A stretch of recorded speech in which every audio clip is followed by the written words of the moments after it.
Druskininkų kurorte įrengta daugybė viešų erdvių, kuriuose vietos gyventojai ir atvykę svečiai praleidžia daug laiko, pasivaikščiodami, važinėdami dviračiais ar tiesiog ilsėdamiesi parkuose bei kitose rekreacinėse zonose. Taigi juose Druskininkų policijos komisariato pareigūnai privalo pasirūpinti viešąją tvarką bei žmonių saugumu.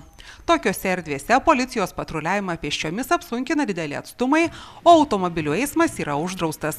Patruliavimas automobiliais sukeltų pėsčiųjų bei dviratininkų nepasitenkinimą ir nepatogumų, tačiau čia puikiausiai tinka transporto priemonė Traik.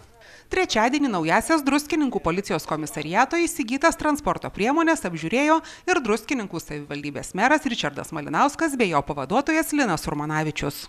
Kurortinė visa teritorija turi būti saugi tiek vietiniams gyventojams, tiek atvykusiems, o ši transporto priemonė yra ekologiška ir tokia pakankamai manevringa, judri ir pakankamai greita. Taip kad mūsų parkuose, skveruose bus dar saugiau. Džiaugiuosi, kad mūsų policijos darbuotojams taip pat patinka, džiaugiasi savivaldybė galėdama kažko prisidėti ir padėti. Pasak Druskininkų policijos komisariato viršininko Vidmanto Kondrackio, Druskininkų policijos komisariatas pirmasis šalyje įsigijo tokią patruliavimo priemonę. Mes irgi pirmieji šalyje įsigijom tokią patruliavimo priemonę. Jis įsigyta yra iš savivaldybės skirtų prevenciniai programai lėšų.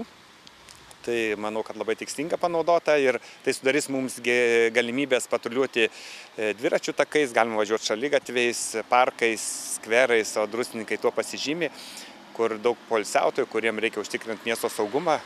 Ir tiesiog galiu pasidžiaugti, kad tai yra žymiai patruliam geriau negu pėsčiomis vaikščioti.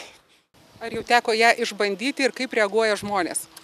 Kaip visada į naujoves ir vieni pasitinka šypseną, kiti nuliūdė žmonės nebuvo pamatę. Daugiau šypseną gal kelia, bet manau pripras, kaip ir prie dviračių priprato kažkada žmonės, kaip turėjom, prie motorolerių, dabar prie naujos transporto priemonės Traiko. Tai tiesiog dabar žmonės turėtų žinoti, kad jie gali jaustis parkuose saugesni, nes ten savo tomis naujomis transporto priemonėmis patruliuos Druskininkų policijos komisariato pareigūnai. Be abejo, vasaros sezono metu patruliuos patruliai kiekvieną dieną parkuose ir gatvėse su nauja transporto priemonė. Ar smagu važiuoti su šita transporto priemonė? Labai smagu, viskas. Greit važiuoja, lėtai važiuoja, kaip nori, taip važiuoja, viskas tvarkoja. Esant pažeidimui, bus iškart kviečiamos papildomos pajėgos, kadangi ne vieni mieste patruliuosime, tik tai, kad su šitais Traikais bus ekipažai, todėl viskas bus mobiliai, greitai sutvarkyta.